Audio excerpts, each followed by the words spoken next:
Hello, hello, and hello, family. How are you today? My name is Quanisha Johnson, and I am a licensed counselor and educator. And today we are continuing and finishing part 4 of our 4-part series under the main theme of the dangerous myth of the strong Black woman. And I thought it to be so fitting after everything we've discussed over the past few weeks for week 4, our final week, our final topic to be all about self care. We've learned so much, discussed so much, and now today we are focusing on how do we care for ourselves. So let's get it started.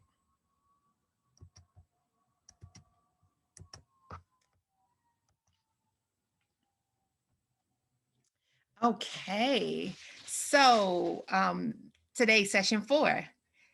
We're going to talk about prioritizing self-care, not just self-care in general, but the idea and concept of prioritizing self-care. And I want to talk to you specifically about how to put you on your to-do list. I'm going to repeat that. How to put you on your to-do list. So as we can see here, we have, as Black women, we wear different hats. We talked about that a few weeks ago, the idea of wearing multiple hats. So we are mothers, we are partners, we are friends, we are business women, employees, we're students. We can go on and on and on. There are different roles that require different things from us that we're givers of, that we want to devote our time and our energy to. And we want to make sure that we are doing a good job in any role that we're a part of. So we wear those many hats. We have those roles that are all important, not one role here. An example, they hold different weights in different people's lives, and they're all important to us. So we discussed under, our main theme of the dangerous myth as the myth of the strong Black woman being a danger to us and what we represent. So Dr. Cheryl Gascombe, and I'm only going to do some review to tie into what we're talking about today and why self-care is so important. So just a little review, but the core and the meat and potatoes of today is all about taking care of you. But just wanted to remind you, Dr. Cheryl Gascombe, she's a psychiatric nurse, and she created this strong Black woman schema. And so these are the characteristics. So I talked to you in the last slide about the different roles, the different hats we wear, wanting to do a good job, wanting to work hard. But we have this myth here, this dangerous myth of the strong Black woman. And so she came up with her research and experience, these 5 characteristics of the strong Black woman. So we have our first one being a perceived obligation to present an image of strength. So when I say a Black woman is strong, or we hear that, just reminding everyone that there's nothing wrong with being strong or describing yourself as such. It's when we perceive it to be who we are and how we have to present, then it becomes an issue. When we believe as though we have to present this person in spite of all things, a perceived obligation to suppress our emotion. So to hold back, to not express ourselves, we're going to be okay, there's nothing wrong, to not in a healthy way express our emotions, but to suppress, but to hold them back. So not expression, but suppressing. A resistance to vulnerability and dependence on help. A motivation to succeed despite help from others. So we want to make it, we don't, the strong Black woman doesn't want to be vulnerable, doesn't want to be seen as though we resist that, and that we shouldn't get support from other people. And that, it's about us succeeding by, and we, we look at support as something that makes us vulnerable. Um, a prioritization to caregiving and not balancing that with self-care. So this is what I wanted to focus on, this last characteristics. Prioritizing caregiving, but not balancing it with the self-care part. So once again, reiterating to everyone listening today, that is not about caring for others. We saw those pictures and we are partners, mothers, friends, everything, so many different roles. We want to support others. There's nothing wrong with that. But the issue here that we have under this 5 characteristic schema is that we are not balancing that with taking care of ourselves. So, in order for us to be able to care for others, we have to also practice that care for ourselves. And that's very important. So, of course, in spite of it all, we feel pain too. So this strong Black woman idea has us suppressing emotion, not feeling as though we can get support from others, not wanting to be vulnerable, but we too feel pain. We have emotions. We are allowed to express our emotions. African Americans experience depression at higher rates than whites. Black women experience high rates of depression, and that is compared to the general population. So there's high incidences of depression amongst Black women. Anxiety is more chronic in Black women, and our symptoms are more intense than our white counterparts. So we are experiencing some impact and effect of this strong Black woman idea, concept, stereotype, right? And not being able to express ourselves, get support that we need, balance with self-care is an issue.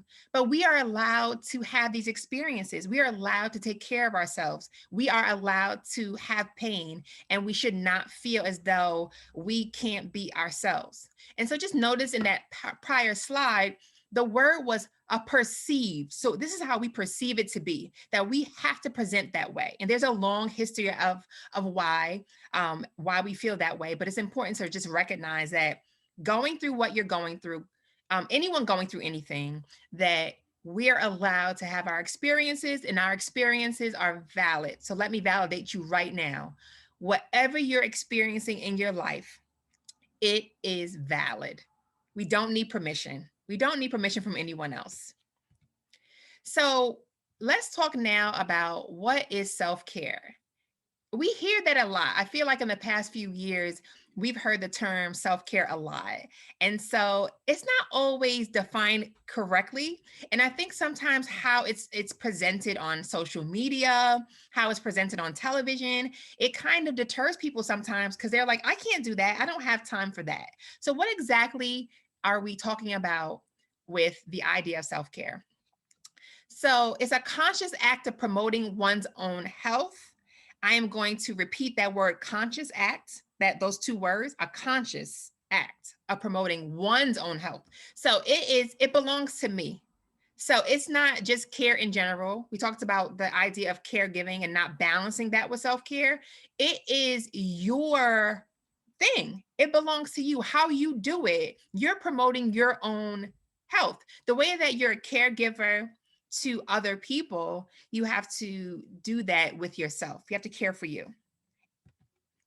It's multidimensional and it's purposeful strategies. So when we say multidimensional, we're talking about different areas. There's different forms. It takes place in different forms. And purposeful meaning intentional, deliberate. Self-care has to be purposeful, deliberate, and intentional. The idea and the goal of it all, no matter who you are, is to enhance your well-being. And that is going to look different for every person. And that's why it's self-care. And that's why the title isn't like Brenda Care, right? And then we all have to do Brenda Care. So whoever Brenda is, we all have to do what Brenda does to take care of ourselves. No, insert your name. When I'm doing my thing, it's Quanisha Care. If your name is Linda, it's Linda Care. If your name is Taisha, it's Taisha Care. It's whatever it is, it's self. So the goal is to enhance your well-being. And when we think of the term well-being, it's the idea of providing, and you're providing this for yourself, which is very empowering. A state of comfort, a state of security, health, a state of good welfare. And like I said, what's empowering is that you are in charge of providing that for you. You don't need, once again, and I'm probably going to repeat this a lot today, you don't need permission to take care of yourself. There's no perception, that perceived idea that as Black women, we have to show up a certain way and suppress our emotions. You can choose and decide intentionally, purposefully, how you need to take care of yourself. The goal being to have comfort, to have that peace, that health, that security, that good welfare. That is the whole idea of that. So I love seeing this cup. I don't love seeing it empty, but it says inside of it, you can't pour from an empty cup. Take care of yourself first. So I'm going to start with the first part of this. You can't pour from an empty cup. The idea of it is as simple as it sounds. If we literally had a glass of water and we want to be caregivers, we want to support others, it's we want to do those things. If someone was thirsty, we would not be able to have an empty glass and help them with their thirst. There's nothing we can pour out of empty. There's nothing that comes out of it. So, although we believe when we are self sacrificing that we are helping others, in most cases, we are not. And I know as Black women, we have the ability to power through and to keep going and to keep going. But powering through, continuing to go, go, go, and not filling your cup is not sustainable over time. It's something we're able to do in the short term, but in long term, we will see some deleterious effects of not making sure that our cup is full before we're trying to pour out. So, if we really want to assist and support others, making sure your cup has something in it is very important. And so the next line may be controversial to some. Take care of yourself first. So when I'm saying take care of yourself first, and I'm reading this, I am not referring to selfishness. I'm not referring to as a person who is a caregiver. I am not going to refer to this as being selfish. I I really really believe it is possible to make sure that you have your well-being is aligned and in check, and then you can do so much more for others. And not in a selfish way like my I'm going to give you an example that may be extreme, but it may be helpful to see it in this light. If my children are in need of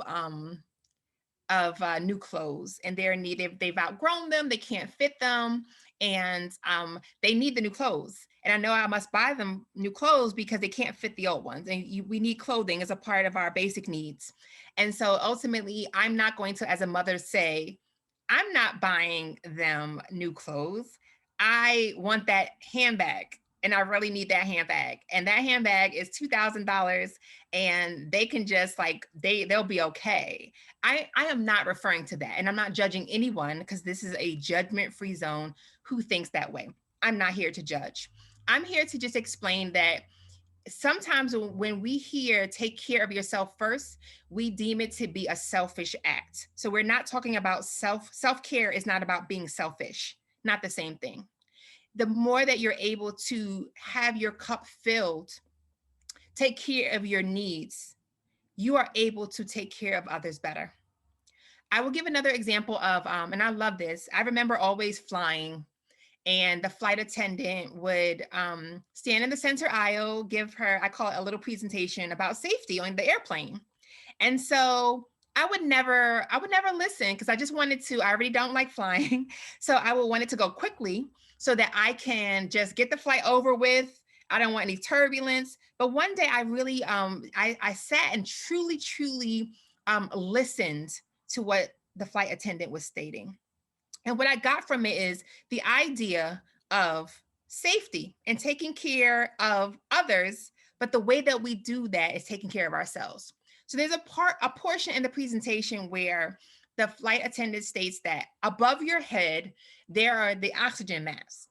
And in an emergency situation, those masks will drop down from the top. They just pop open and automatically. We don't have to press a button. They will go, like it automatically happens. It pops down. Now, we are naturally inclined as caregivers, right? We want to help others, which is beautiful. We would be naturally inclined to, if we're sitting next to someone else, especially if it is your child, if it's a loved one right next to you, you're like, let me get the mask on them. Let's say, for example, you had a toddler next to you, or just a young child who needed some support. What the flight attendant recommends is that before you place the mask on the person next to you, she doesn't or he doesn't state that it has to be a family member, loved one, stranger. They don't specify that. They're asking you to make sure you place it on your face first. And why is that? If I lose oxygen and that happens quickly, how can I help who's next to me? How can I help the person next to me, whether it be a loved one, a stranger? It doesn't matter. How can I help someone if I lost my oxygen? So of course, when it drops down, we wouldn't take our time. We'd move expeditiously, quickly, getting that on so that we can very quickly help the person next to us. So I love thinking of it in that way. You have to put on your oxygen mask before you can be efficient in other ways for other people. And remember, we want long term sustainability. So we want to do things today that have lasting results for later on. So I don't want to do things, I don't want to keep trying to pour. My cup's empty and I'm like shaking everything out, right? And I'm trying to give, and I have nothing and I'm burning. I have fumes, the cup's dry, right? Maybe that works in the present for a little bit of time, but over time, that's not sustainable. I'm not going to be healthy if I don't make sure that something's in there first and then I have more to give. And then I'm a better helper, a better partner, a better caregiver. So I wanted to just break that down just for some greater understanding of that idea. Self-care, not selfish. We know the difference. And I hope those examples help bring that idea of self-care not being a selfish act. So we're going to talk a little bit about the do's and the don'ts, or what is or what isn't, rather. So self-care is a priority, right? And we're going to talk a little bit more in a few minutes about what priority actually is. But it's a priority. It's multifaceted, right? So there's different ways that, different forms. It appears in different ways. We do it in different ways. It's, as we stated before, it's intentional. So you're practicing this on purpose. On purpose. You're being intentional about it. That's the best type. And self-care is a resilience builder. And we know that term, resilience. And when we think of the word resilient, it's that wherewithal to make it through the challenges, to keep going in spite of whatever it is. So we will all, no matter what your walk of life is, face challenges, face difficulties, face tribulations, right? And so the more that we're caring for ourselves, you are building your resilience. You're more equipped to deal with those challenges of life as they come. Because I can't sit here and promise anyone that we will not face challenges. Historically, we've seen that that is not true at all. But the more that we are pouring into our cup, making sure that we are taking care of us and making sure that we have a great sense of well-being, the more we're equipped to take on the challenges of what comes our way. We build that resilience, right? But if you are exhausted, worn down, you're not physically healthy, mentally healthy, emotionally healthy, and you just have nothing left, when the challenges come your way, what do you have to give it? And so self-care is a resilience builder. It's not going to solve the problem at hand per se, but it gives us more wherewithal to deal with it, to tackle it, to conquer it. It gives us better tools. So what self-care is not? It's not a luxury. Like, I don't have to have a certain amount of money. Like, only this group of people can practice self-care. And I know what I said earlier was, in a lot of situations, what occurs is that in the media, right? So like on television, magazines, and if you are on social media, we see the representation of self-care in these certain ways. So let's say, for example, because I've heard a lot of it, it's you see people going to the spa. And so we believe if we're not able to go to the spa, or we don't have these certain life luxuries for whatever the purpose is, whether we see it as time, financially, that we're not able to practice it. Some people say self-care, which is, there's nothing wrong with going to the spa. Go to the spa. I love the spa. Or vacationing or traveling or whatever it is. It's not, so self-care is not reserved for a certain set of people that can do a certain set of things. But oftentimes when we are looking at self-care through a certain lens, we are seeing it this way. And then we're believing that I can't do that. Like, so then I can't practice self-care. And we see it as that singular method of practicing it when it's not the case at all. And we'll talk more about what it looks like, but it's not considered to be a luxury. And as I stated, it's not about how much money you have, right? So maybe I am not traveling the world. We're not, most of us aren't right now because we're in a global pandemic, but there's still ways to take care of yourself, and it's not necessarily tied to money. Resources are very, very important, and I will never deny that here. So resources are very important, but I think it's very important for me to mention that it's not about that. So when we go into what self-care looks like, it'll tie it together better, but it's not about that. So yes, self-care, you can go to the spa. Yes, you can get your nails done. Absolutely. Get a pedicure. Go for that, right? Eat your favorite foods, travel, right? Safely. Do all of those things, but it's not, we're not going to directly correlate self-care with those things specifically. Like if you do not do those things, then you do not have the ability to practice self-care. That's not true. And it's not about having a lot of free time. We're busy. Let's go way back, a few slides back rather, to the pictures of all of the hats, the roles, the responsibilities. And so we're not in our 24-hour day. We don't have a whole lot of extra hours, right? If you're doing all of those things. That picture we showed of the different roles, I know a lot of us are doing all of those roles all at once, right? All at one time, right? And so it's not about like, I don't want to minimalize people's busyness, and that the plate is full and there are a lot of hats and roles. But I'm wanting to say it's not about having a lot of free time, because sometimes those small encounters, those small experiences that seem so minute can be so greatly impactful.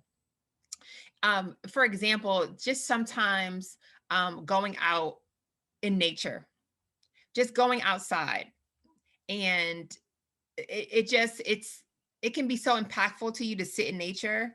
I last week there was a very, we're transitioning because I'm on the East Coast from the weather, winter weather, and spring's here.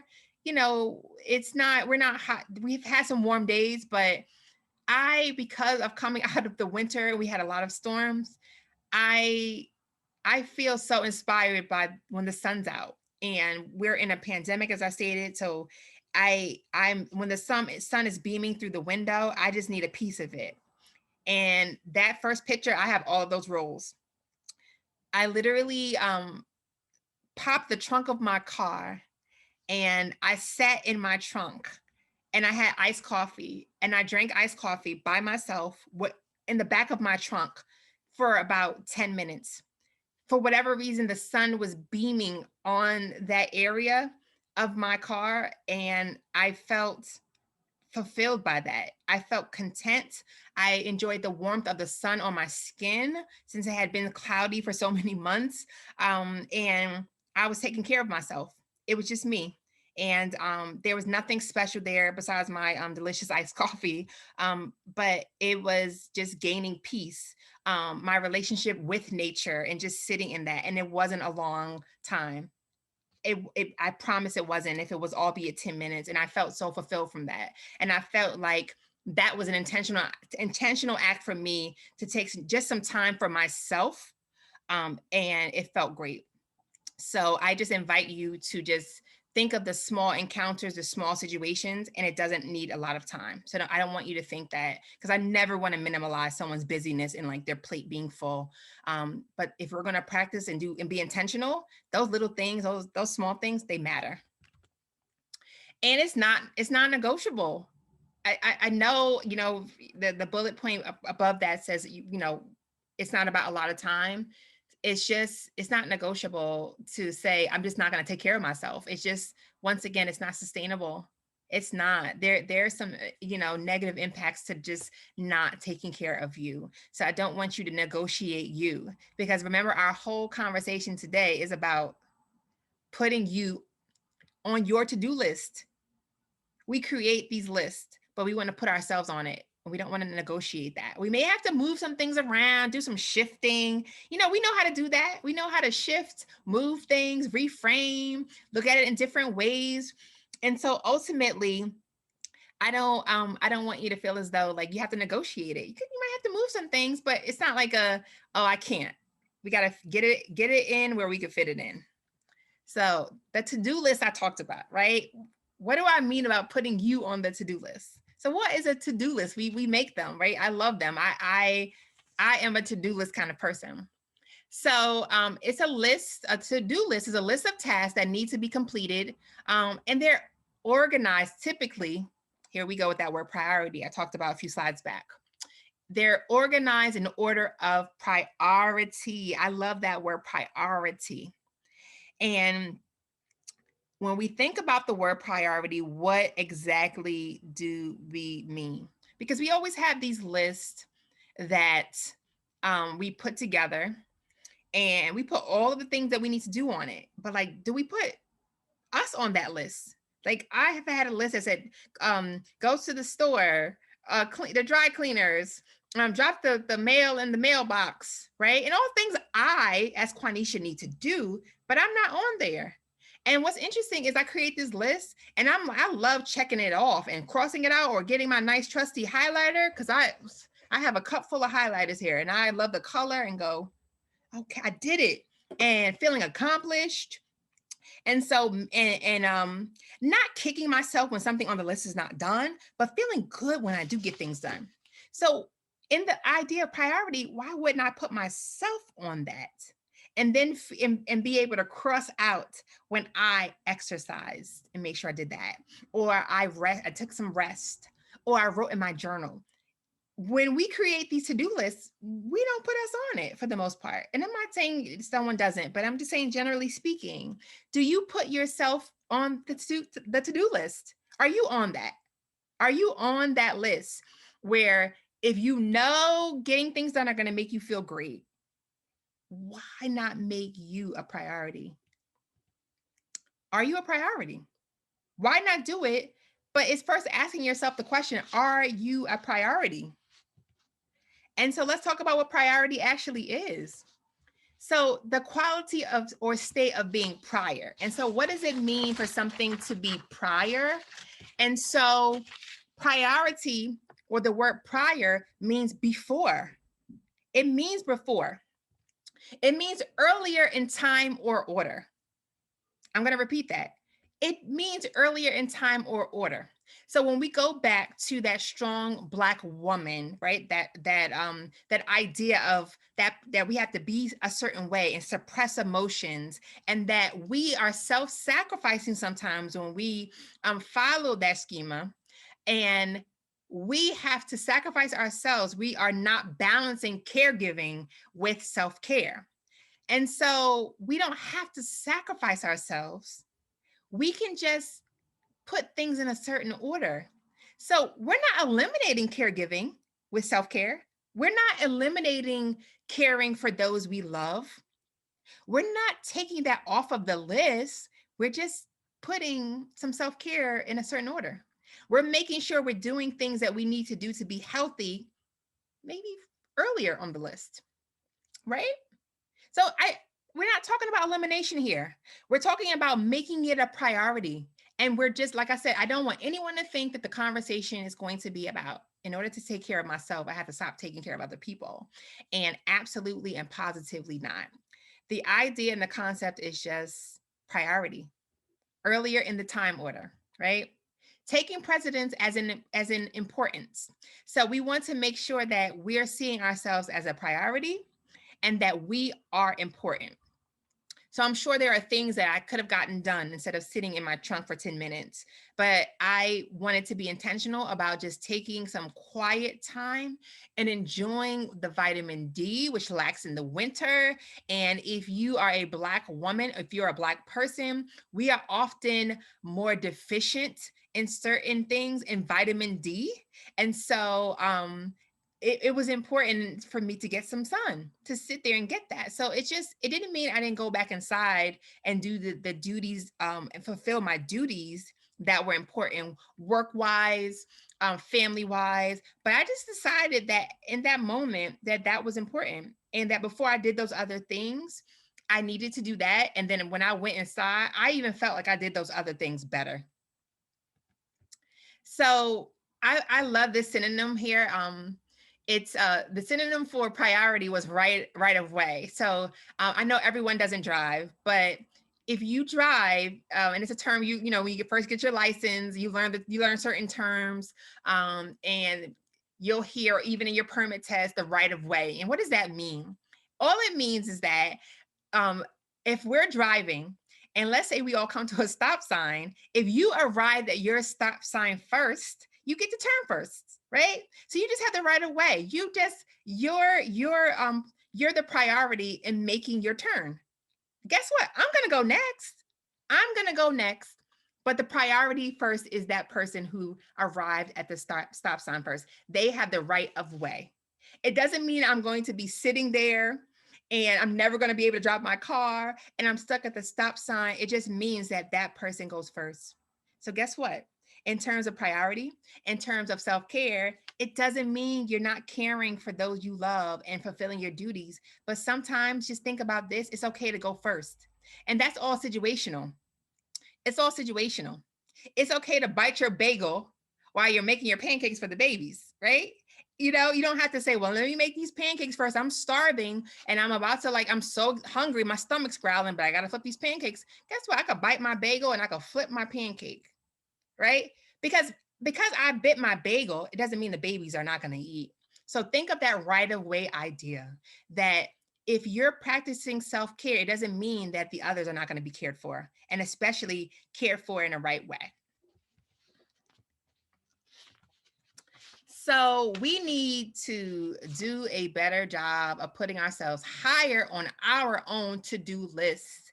And the great Michelle Obama, our former first lady, said this quote: just doing a better job, being more intentional, putting yourself higher on the list. Because what happens too is that when we put ourselves, sometimes if we do put ourselves on the list, that to-do list, we're so far at the bottom of it that we get to the other things, and then because we're last on it, we don't get to us.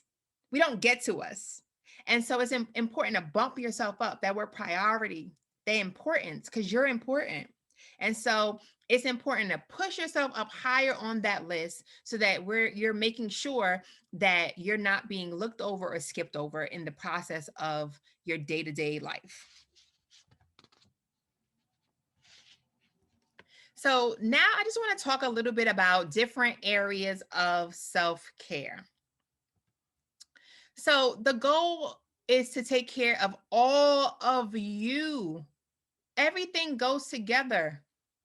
Everything goes together. Just think about just the human body in general. Everything works in connection with one another, no matter how we see it, how my eyes blink is depending on my heart beating. My eyes are not going to blink if my heart's not beating, right? Think about that. So we can't think of self-care. That's why we said it's multifaceted, multidimensional. It comes in different forms. So we have to think of self-care as taking care of all of us, not just a part of us, adhering to the needs of every part of us. So here are the areas I want to go over today. So first we have physical self-care. Then we have mental, emotional, spiritual, and social. I've seen even professional self care, right? Professional. How do you take care of yourself as it relates to your career, your job? And so these areas I'm listing today are, and I'm going to talk about, there are 5 here, but there's so many areas. But remember, the best thing about self-care is that it is self-determined. So these areas are all very important, but if you want to add on like the professional part, maybe I'm not listing that, but that's important too. So it's how you see it. But these are primary and very, very important. All of these areas make up our personal health and wellness. So they come together, they're interrelated, and they make up our personal health and wellness.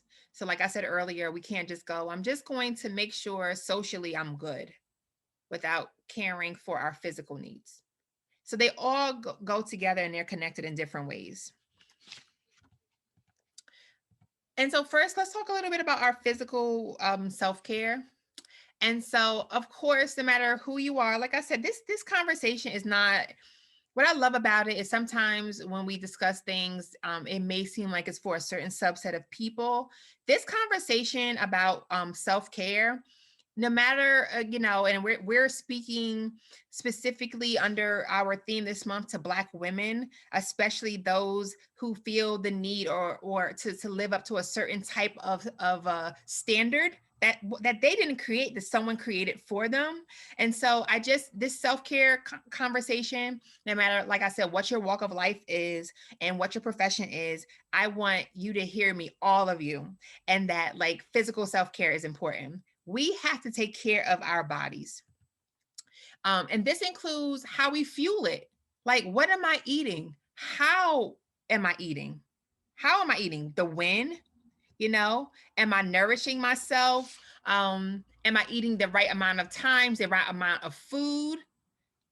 Am I utilizing food for another purpose for me in an unhealthy way?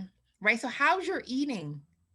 Right. And if we also think about fueling, we think about like drinking water, hydrating, hydrating yourself, really taking account of that. I have loved over the years seeing people with like jugs, or they sell it online like Amazon, and you could kind of you could really be more aware and intentional about your water drinking. But no matter who you are, you're going to need food, and you have to fuel your body, and you need water. That's not negotiable. So just making sure, also that we're eating balanced. And so this is not a conversation to tell someone to eat a certain way. It's about what's healthy and right for your body, and fueling it properly, the way that it needs. And I love food. I'm a foodie, but ultimately eating poorly, that word again I'm going to use is it's not sustainable over time. There's no sustainability with eating poorly. There's a long-term effect. So sometimes I think of it in this way. I say, maybe I will choose, or I will choose now to eat a certain way, to maybe have less salt in my food, or anything that may be unhealthy. I'm going to monitor it now, do the right things as much as possible, not perfection. Like I said, I love food, and we're not going to eat perfect every day, but I'm going to make choices that are good for my physical self-care now, by design, meaning how I want it, so that one day when I'm older, I don't want someone to tell me, you can't eat, now you can't eat it at all. So I'd rather it be more self-determined.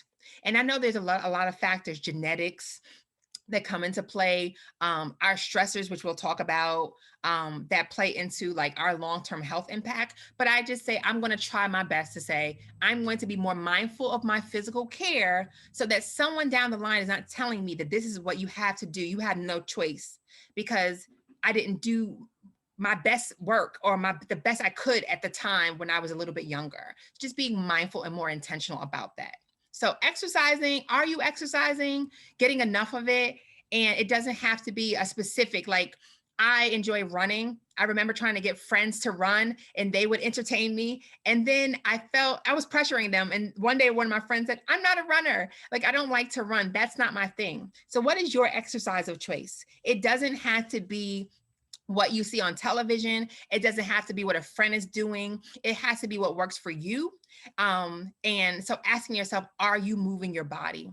What yours might be a walk, yours might be a spin bike, it may be a treadmill, it may be just like doing jumping jacks, weightlifting, whatever it is, and getting enough of that. Taking care of your body, being intentional about doing so. And I know, like I said, it's hard because of timing and we're so busy, but it's so, so, so necessary to the whole idea of self care. Adequate sleep is so crucial. There's so much that happens when we're sleeping to our brain. Our brain is able to do some things when we're sleeping that it's not able to do efficiently when we're awake. We're able to have more clarity when we wake up if we feel rested, and trying to just get enough sleep. So sometimes it just means just maybe if you don't get enough sleep or something is causing that, just making sure where you're checking on that and with your medical professional. You're eating properly, exercising, making sure that you are adhering to what your needs are so that you can sleep the way that you need. And that can mean coming home, whether you're working and resting more, maybe taking a nap if necessary. Whatever works for you, or whatever you need, that's what's important. But we're needing sleep as much as possible. So just figuring that part out. We can't. It's not negotiable to say, "Oh, I just don't sleep." Just figuring out what the issue is. Is there a medical concern? Is there something causing you not to be able to? So just be intentional about looking into that, because sleep helps to get the body rejuvenated and to start. You wake up and you start again. For whatever the day has in store. Just asking a question. Do you take ownership of your health? And this is just through doctor's appointments. Do you have to take medication? Just making sure you're doing that. Just, I know there's so many things to do, but just taking ownership of that. Like, scheduling a physical, the dentist, just figuring out how you need to do that, how often, just taking some very intentional time to take care of your body. Your body belongs to you, and you only have one. It's not like sneakers where like you might, get mud on it, you'll put your other pair on. You only have one body. It belongs to you, and you have ownership of it. Once again, I want to empower you. You have ownership of it. And there are, as we said earlier, there are a lot of we're predisposed to certain things genetically. And so we may feel like, oh, I'm predisposed to diabetes in my family, but how we intake sugar makes a difference, and we know we're predisposed. So just being mindful of those things, family history, and that might play into how you're going to care for your bodies.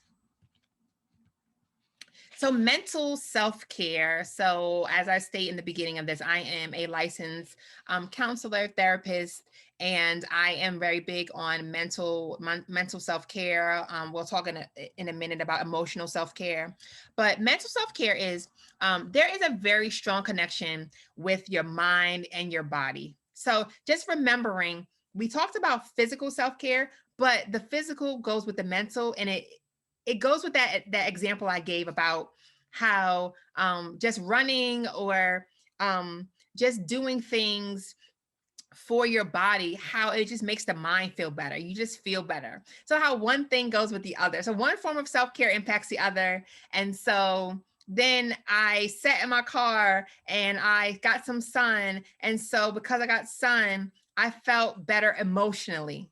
So mentally, I did, my mind was clear. And then emotionally, I was able to manage my emotions better because everything just goes together. So there's a strong connection. So when we think about mental self-care, we have to think about the idea of attention is needed toward your psychological well-being. You have to give that some attention. And so we have learned through our discussions and through your own experience, through history, that so much threatens our mental self-care. This strong Black woman idea we've been talking about, racism, sexism, and the intersectionality of being a Black woman, right? We're Black and we're also a woman. So there are nuances that go with both. So much that threatens up here. And so when we think about mental self-care, we're thinking about the idea of what fuels and inspires my mind. What fuels this? What helps us to keep going? What are my thoughts? What's influencing my thinking? Right? And because of those things I just named in the prior bullet, the strong black woman, so much tries to threaten that, right? How I think of myself, what inspires me and fuels my mind.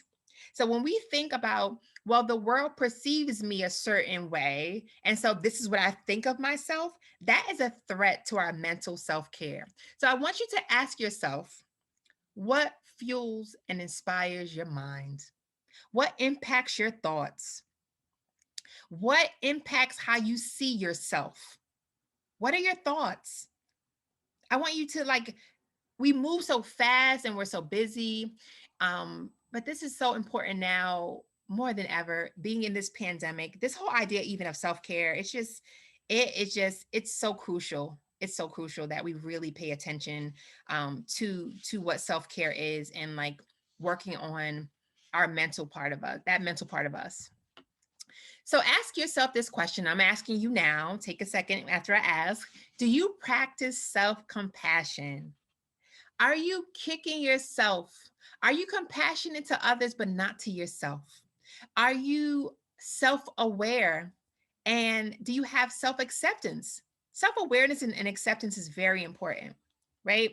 And so ultimately, all of this connects the compassion for self, being aware of who you are, being aware of your gifts, your talents, your skills, accepting you for who you are, because there's nothing wrong with you.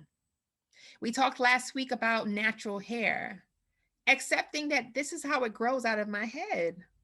This is what it is. It's not an error, it's not a mistake. So, knowing that this is how it grows out of my hair, knowing that no matter what, I'm a human. So, I'm going to make errors. So I have to be self-compassionate. I have to be forgiving of myself, and I have to give myself grace. I have to offer that to myself the way that I'm able to offer it to others. So that is a part of our mental self-care, making sure, because all of these things impact our thinking and how we see ourselves. So am I practicing those things? And so these are ways we can practice mental self-care. Then we have emotional self care. And this form of self care helps you to acknowledge and accept the emotional part of you, your feelings. And so I like to always say emotions are healthy, right? You are supposed to experience the range of your emotions, even the uncomfortable ones.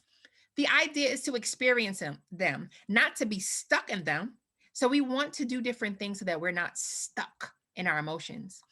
I like that the word emotion has motion in it, because it's meant to move. So we're allowed to feel anger, but not to live in anger. We are going to, at some point in life, feel fearful of something, right? But fear, it might visit, but fear can't live in us, right?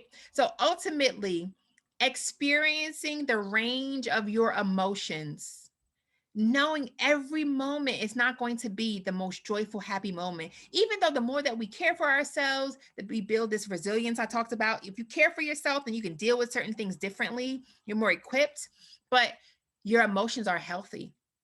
How you work through them, allowing yourself to feel your feelings, and then figuring out how to process these emotions. And if you're not able to do so, to get support for doing so. And it's okay. You're allowed to be vulnerable. You're allowed to feel your feelings and to process through, why do I get angry at situations like that? What is triggering this emotion? And if I'm stuck and I feel as though I can't move past this, then I can seek support. I can seek the support of a mental health professional. I could seek the support of a trusted loved one to help me talk this out or work this out, right? So vulnerable is not bad. It's a good thing, and it's nothing wrong with it, and that we're allowed to experience our experiences. And so we experience our feelings, our emotions, we let them move through us. We want to work to process them so we're not stuck. So our brain's not stuck in an area, so that we're not always operating in fight or flight mode, which we do. And so ultimately discovering what our coping skills and tools are. What are things in my life that I can do that's going to help me get through? So this is the connection between other forms of self-care. So I know that I'm feeling this tension in my body, because I always tell my clients that I work with is to identify where you're feeling this feeling in your body. So if you're having anxiety, where is it? Where are you feeling it? And we all experience it differently. So for some, the heart's racing. Some have tightness in their stomach. Some are shaky. And so ultimately, we will experience those different things, and we have to figure out, how do we cope? How do we move? How do we feel it? Right? Identify where I'm feeling it, what it is, process it. And so we're going to join physical care with this. So maybe I'm feeling some anxiety because of a situation, right? And so I'm going to now utilize as my coping tool my desire and love of exercise, of running, because it doesn't mean my problem solved, but when I'm running, my endorphins are released. I'm moving, the blood's flowing through my body to my brain all over. And so now I'm more equipped to deal with that situation. Didn't my running didn't erase it, but I now feel better. So we're tying our pieces of self-care, as I said earlier, they all go together. We can't just like do one area. Like, I'm only going to make sure my body's strong and together and fit, but forget my mental and emotional. No way. So we want to make sure that we're dealing with our emotions. Emotions are not a bad thing. Just figuring out what is going on with us, getting support if we're needing to, and getting some really good, healthy coping skills, those tools, those things that we need and we use to help us. Healthy things, healthy tools, nothing that's going to damage or harm our bodies, nothing that we can't do that's not going to be sustainable over time.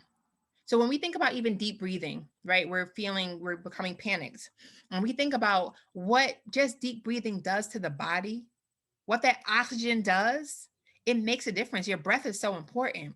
And so we have to make sure that we have different ways to take care of ourselves and our emotions in all of us.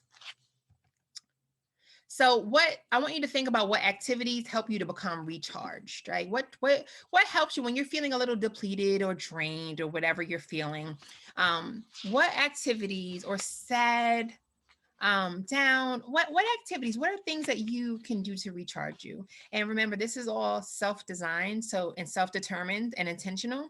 So I want you to think about that, right? And have it just for you, not what your friend does. That might be helpful, getting ideas, but like, really, the more that you are putting you on your to-do list, you're thinking about what works for you.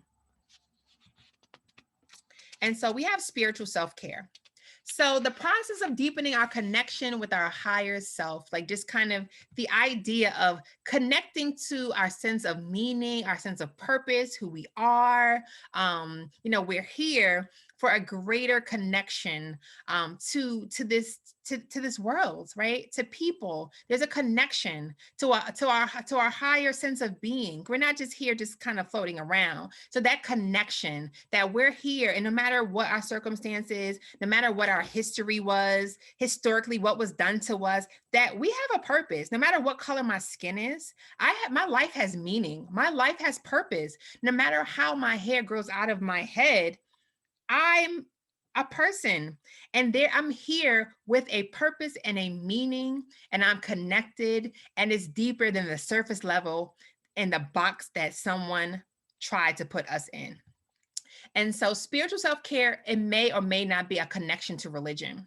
So it may be for some and it may not be for others, but it's that higher connection, that greater sense of being. And so people get this through meditating, through prayer, through spending time in nature. I gave you that example, like sometimes just going for a walk and just noticing the way the birds chirp, and the way the colors when it's fall, the colors of the leaves on the trees, or there's the smell of the air, that connection, the beauty of that, right? The fact that the way the trees bloom and no one tells them to bloom a certain time of year, they just do. How amazing is that? The look of the clouds, just like being in nature to like say, look at this life. It's so much more than what we could probably ever even fathom. So that connection, that the beauty of it all, just connecting with that, taking care of, you know, taking care of your spirit, right? And like I said, doing it through these activities, the meditation, the quiet time. And some people will not just meditate on just something in general, but meditating on, if you're a reader of a Bible or whatever your book is that you read, your spiritual manual, meditating on what you read in that, right? And that prayer, because of the like that prayer, that idea of hope, of faith, um, and that connection is so important. So we can't skip that part of us. It's a part of us. It's so important. And I love this part, reflecting on why you are grateful. Like, what am I grateful for, right? In spite of so many things, just sitting and reflecting on the gratefulness. And it can be as simple as, I am grateful I woke up today, that my legs are moving, that I have food. I'm grateful for the trees. As I said earlier, grateful for the sun. So thinking of it that way. And so, lastly, I have here on my list social self care. And so social connections are very important to our well-being, and that's threatened right now. I know we are in a pandemic, and it makes connecting with others so challenging. It's just causing for us to have to like kind of think and maneuver and navigate outside of the box. And we could say so many things about social media or the internet or computers or iPads, and how it changed the scope of our world. But boy, am I grateful that I can Zoom, that I could do this. I could talk to you. I could talk to people in my family, my church, my clients, and I wouldn't be able to see them in person. I can connect with people because of these devices. I'm grateful for that. So, your social connections are really important. And it's not about quantity, it's about the quality of those connections. And you decide that. That's not up to someone else, that's up to you. So, how you want to interact socially. Some people are, they are fed, you hear the term introverted, extroverted. So, some people literally are, the idea of when they are out or connecting with people, they can do that great in a great way, but they're introverted. If when they come back to their solitude, they're drained from it. And then we know of the term extroverted to be when they're connecting with others socially, they're energized from it, right? They can also be to themselves, but they're energized from it. So ultimately, just figuring out what do you need? How do you need to socialize? Like, how do you need to connect with others? Because we're not here and living this life alone. So it's not meaning your happiness, your wellness is predicated on people, but more so the quality of connections. Connecting with people who are going to feed you in some way, where you feel a better sense of well-being, a greater sense when you connect with them. Not because they determine it, because you determine it, but it enhances. It's all about enhancing our well-being. So we all have different social needs, as I said earlier, they're different. And so we're not, what we need from people, it doesn't all look the same. And so we want to make some time to cultivate our relationships and just spend time. And I think the best way you can do that, by the other slides, the other forms of self-care, the more that you're caring for those other aspects of you, you can then determine how you want to show up in the world, how you want to connect, what's healthiest for you. But it's important to cultivate, right? Because there's so much greatness within you, and you want to be able to share that. And then there's greatness in those you connect with, and you want to be able to receive that as well. I always get such joy out of connecting with other clinicians like myself, especially that look like me, and hearing what they do and their different treatment modalities and their experiences. I'm fed that way. I love it. And it feels so good to connect and look across the screen, because now it's screen, and see people like myself trying to help others, trying to support their clients. And so it's really important that I have those social connections with those people. And so the important part, which we're going to talk about, is your boundaries. Don't forget your boundaries. They're very, very, very important. And I don't want you to forget it. And we're going to actually spend a couple of minutes on that right now. Setting boundaries. So I told you all about those forms of self-care. Self-care is about setting boundaries too. Healthy boundaries, setting them equals good self-care. When you set boundaries, they're so healthy and good for you. They are. So boundaries are what you will and will not accept from others. And this is in spite of like how they feel about it, right? That like sometimes you have to have that courage to love yourself. Somebody might be disappointed or not like it. They may not. And there's a lot of people that you might interact with in your lifetime. And when you're setting clear boundaries about this is what I'm tolerating, this is what I can and will accept, you're caring for you. That's about you loving yourself, the courage to love you and go, this is my line. And so what you'll find is when you set those boundaries, you're listening to yourself and you're listening to what you need. So important. Boundaries mean you are listening to you and your needs. Remember, we're caregivers. We're all those roles. But it's very important in terms of self-care that we are talking to us. Quanisha, what do you need? What are your needs? Important. And what I'm needing helps me to set whatever boundary that I need to set. So whenever I'm going to tell you, like, this is like a boundaries test. If you're in situations where you're angry, you feel this discomfort, you're resentful when you're interacting with someone, that's a sign that there are poor boundaries. So when you have a relationship dynamic and you interact with that person, whether it's in person, whether you're zooming, calling, whatever the interaction, and you're feeling uncomfortable, you are resentful because of whatever their behaviors are, but you're still there in it, that is a sign of poor boundaries. So let that be your test. When you're feeling that uneasiness, then you need to figure out what are your healthy boundaries that work for you. Ask yourself that question. So, very importantly, are you able to say no? And we talked about this last week, or maybe even the week before. No doesn't have to be harsh and it's not mean. And you can, if it helps to say it in a different way, we can say, not at this time. I'm not interested in that right now. However you want to say it, but you hear me saying I, not in a selfish way, but in a way that feels empowering for me and that I can create my boundaries and I have control over myself. So the question is, are you able to say no? Are your boundaries unhealthy?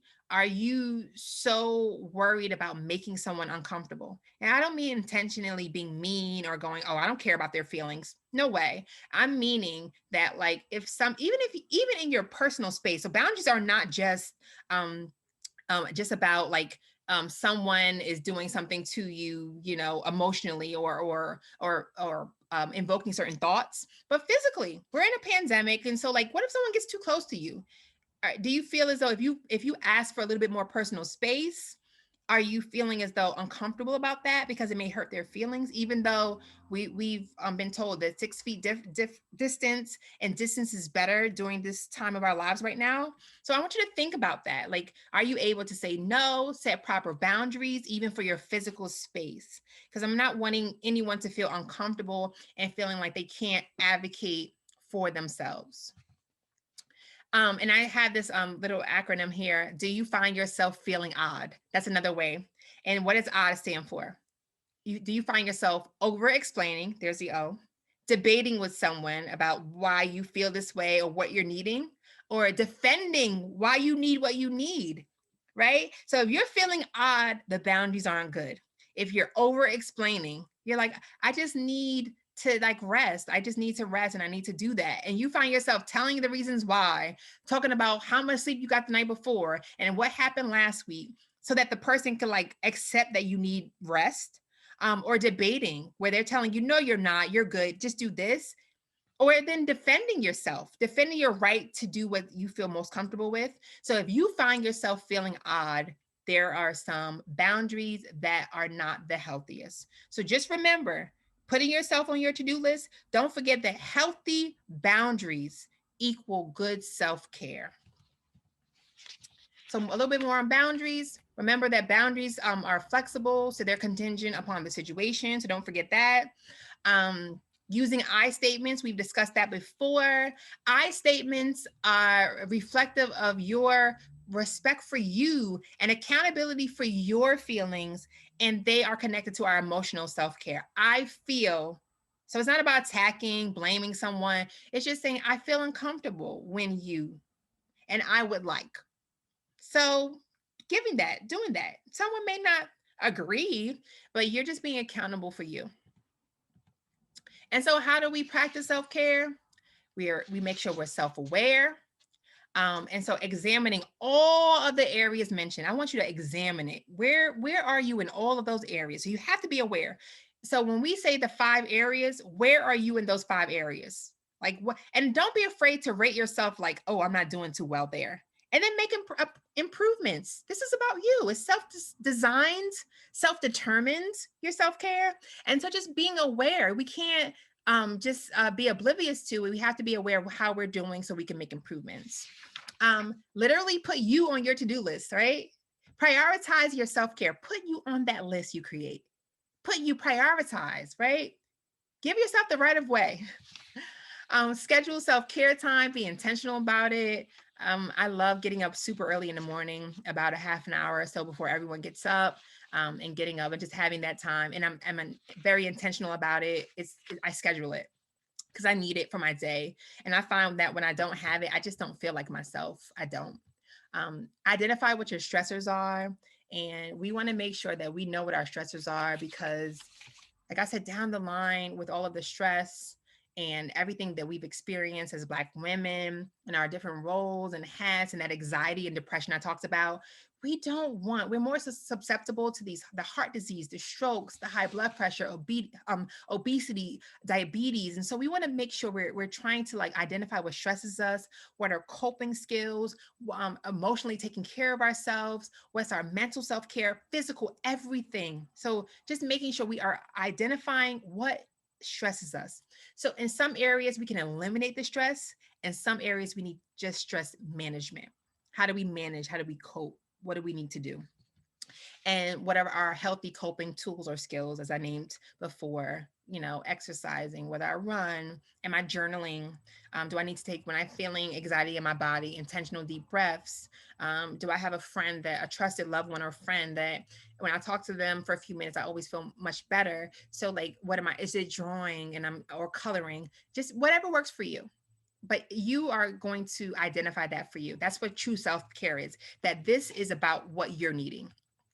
And examine your use of social media. Comparison is the thief of joy.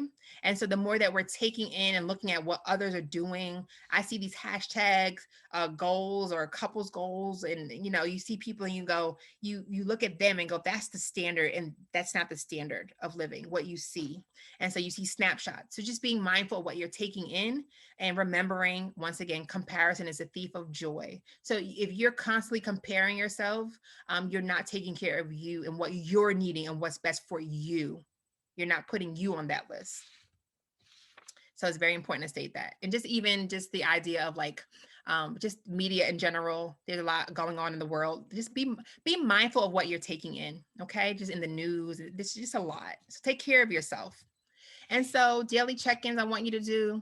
Make a practice of giving yourself time first thing in the morning. If you can, be intentional about that. And so what you're doing with a daily check-in, you're asking yourself, and it's daily. It doesn't take a lot of time.